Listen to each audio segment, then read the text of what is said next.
Hey guys, today we're just gonna spend a day in my fish room. I got a dehumidifier to install. I'll show you how I do some water changes, talk to you about how I heat my tanks, and just general fish duties. So let's get at it.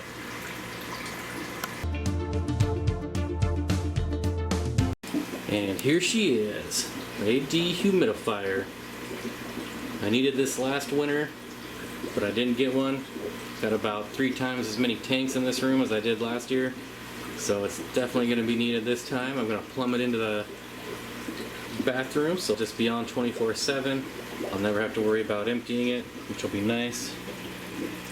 Alright, so I got her turned on here. She's actually a lot quieter than I thought she'd be.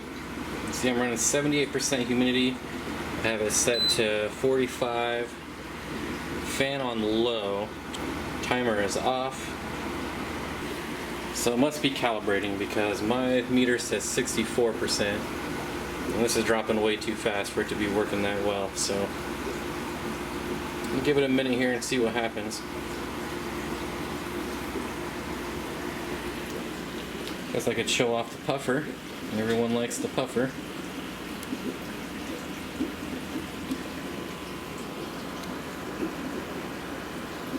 It's been about 10 minutes and this thing is already working like a champ.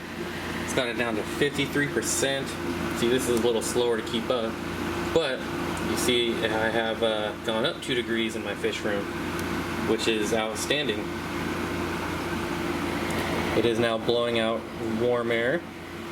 I did turn it up to medium. High is pretty loud, but I mean, it's all relative. I can still hear bubbling generally over this guy. I'm just going to keep it on medium for now. I did find my continuous outlet hose connector. Perfect on that side because it'll go right through here. And on the other side of this door is the laundry room. So perfect drain spot for it. The high grow is not doing too well in this tank, but hopefully it's just still adjusting. People have been asking me how I do my tank maintenance, and since I'm doing it right now, I figured I would kind of show that. Basically, I just have this pump right here, and it's as simple as that. Pumps water out, and I put water back in. Normally I have both going at the same time, so I'm emptying and filling, but if I have time, then I'll usually just go around and empty everything first and then fill up everything, just because I don't have to pay really that much attention to it. If I'm doing both, I'll get distracted, and it never fails, I'll overflow a tank. Because I always get on these side projects when I'm doing maintenance and moving plants or moving fish. So if I have time, I'll just do them separately. This tank here is the puffer tank. I do gravel vac this every week because he is a mess. He makes a mess. He's hiding back there now. That's kind of his corner that he goes to. Rainbow's still doing good. So yeah, to do this every week takes me about 4 hours. Some tanks I only do 20%, some tanks I do 50%. And it just kind of varies. My room always turns into a mess when I do this. See, I got my batting on the floor, lids, towels. Still debating on if I want to take these tanks down. I probably won't, just because there's too much diversity to put them in one tank. So, update on my 30-gallon long. Coming along nicely. You know, it's just kind of going through the process. You see I have hair algae. This thing was just covered in hair algae. And I just started dosing Excel, and you can see when this stuff turns red, it means it's going to be pretty much dead the next day. So, doing well there. Moss is growing great. The only thing that's growing for me down here is the dwarf hair grass spreading around. The Repens isn't doing anything. Baby tears, not really doing much. Of course, I don't have CO2, so that's to be expected. As you can see, this was a failed experiment. I'm going to try to get something else to grow there because it's deep enough. Something should grow there.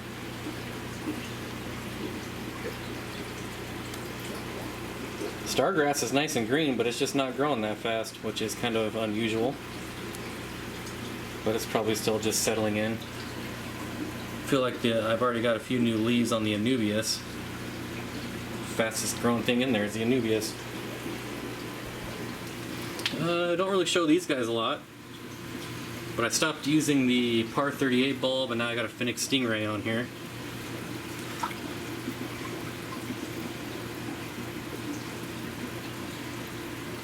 But the Tropheus are looking good, the Lion's Cove are looking good. So, you know, just another day for these guys. Alright, I gotta move my pump. This is definitely one of the tanks that I have to do a 50% water change in weekly, simply because of the massive bioload that's in here. One of the female featherfins committed suicide. It's just ridiculous. She wedged herself in under a rock and couldn't get out. And I didn't find her in time. But the dumbest thing I've ever seen. But the males are still doing well. There's still one female. They actually dug out a pit, but then I ruined it by spreading all these rocks around. So they're not stacked up as high anymore because they've been moving them around just digging, and I didn't want the pile to fall over. So now it's just kind of all along the bottom.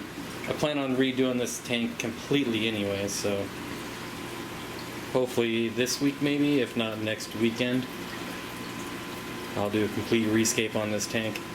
Probably get all new rocks too. We'll see. Alright, this is one of my favorite things about doing maintenance.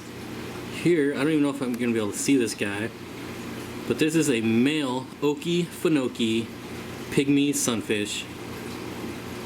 And I wish he'd turn to his side because I never see these things. Here's a dead clump of...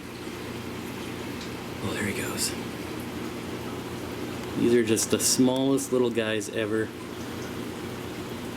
I mean, in comparison, if I zoom out here, see the ember tetras schooling by. They're like 10 times the size. And this little guy is just poking around. And these guys are the boss of this tank too. Don't let the size fool you.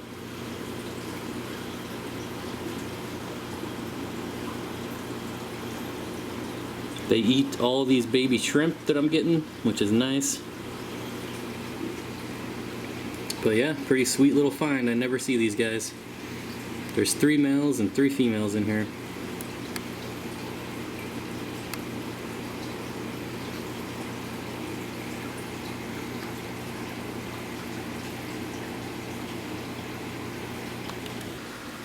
Alright, so while I'm waiting for one of my tanks to fill, I kind of wanted to come on and talk about heaters. Why I try my hardest not to use them. It seems that everybody has just some horror story of a heater getting stuck on and frying all their fish. That happened to me on the breeding pair of Apistogramma cockatoide orange flashes that were breeding for me. And heater got stuck on, fried them. And it was just a horrible day. So ever since then, I try not to use heaters in my tanks. My general rule of thumb is, you see this tank is on the floor, so I use a heater because it gets colder down here at night. Also, if I have fry, I'll generally try to heat that just to make sure that, you know, they survive. But otherwise, my room stays now, especially with the dehumidifier, it's always in the upper 70s. You know, with all the LED lights, when they kick on, it really starts to get warm in here, so it's really nice. But one of the things I just don't understand is people's need for a huge heater, 300 watts, 600 watt, you know, 1.21 gigawatt heater, you know. So this is a 50 watt heater.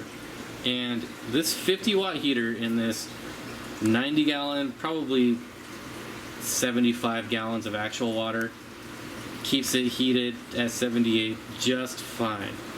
Now people say, oh, well, it's on all the time, it's using so much energy, but it's not. If I had a 300 watt heater, it's going to use the exact same amount of energy to keep this tank heated. It's just not going to be on. This heater is probably on about 20 hours a day, whereas like a 300 watt heater is going to be on about 6 hours a day. So you're burning the same energy regardless. The difference is, if this gets stuck on, it's not going to fry my fish. Whereas obviously, you know, the 300 watt heater gets stuck on in here, all these fish are dead. So that's just kind of my rant on heaters and how I think about them, and why I think the bigger ones are just no good. I would stay away from them. But yeah, that's my spiel on heaters. If you want to save your fish, get a smaller wattage. It doesn't matter that they're on more. You know, obviously it'll take longer to heat the water, but that's kind of the least of, at least my concerns. Man, these guys are really starting to color up nice. That white seam is really looking good in here. But anyways, just as I thought, I got on a rant and now I'm about to overflow a tank, so gotta go turn off the water. Alright guys, so we're looking at my Zebra Pleco tank, and I haven't filmed these guys in a while. I figured, what the heck, so I turned the light on. I noticed I got some pretty big snails in here that the puffer would love, so I'm going to dig around in here, see if I can find how many snails I can find. And also, probably make these guys angry and get them on camera for you. I like to film all my fish at least once a month so I can go back and just kind of see the progress they've made. See if I can rustle a few up here for you guys.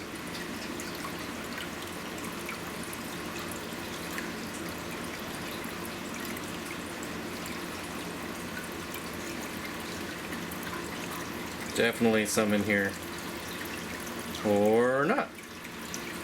Well, they're in there. Just being stubborn. Try one more time.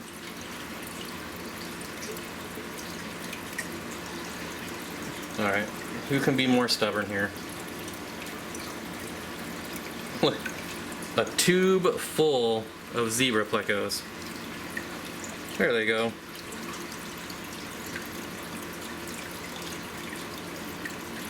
I might actually start lighting this tank and maybe make it a planet tank. Maybe throw some cardinal tetras in there. Figure maybe if I throw some dithers in there, they might come out more.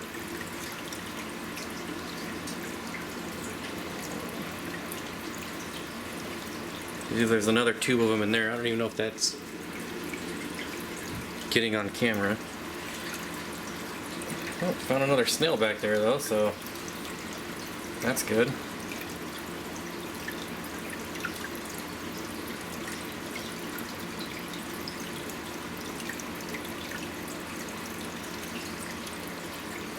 I'm not going to bother him too much.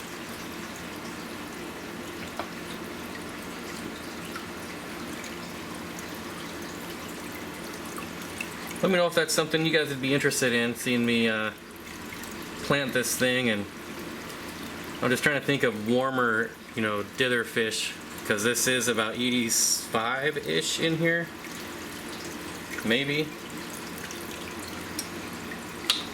No cardinal tetras do well in that hotter temperatures. Yeah, 84.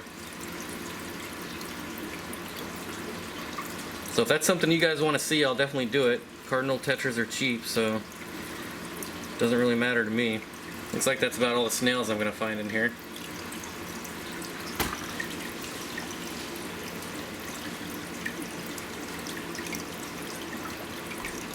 See, I did what I said I wasn't going to do. I started filling and I almost overflowed.